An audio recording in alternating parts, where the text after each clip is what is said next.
Hello दोस्तों, राधे राधे, जय श्री कृष्णा। दोस्तों, आज हम आप लोगों के लिए एक छठी माता पर नई गीत लेकर आए हैं जो ललई छठी में गाई जाती है।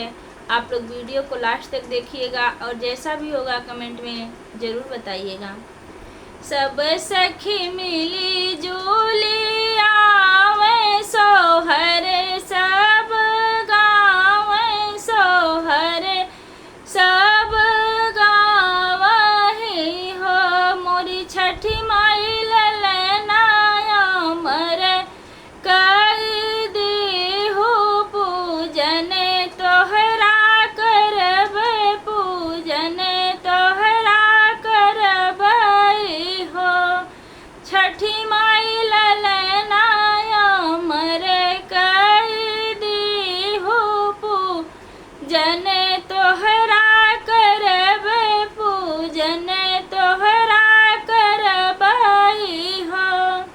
मचियहि बैठल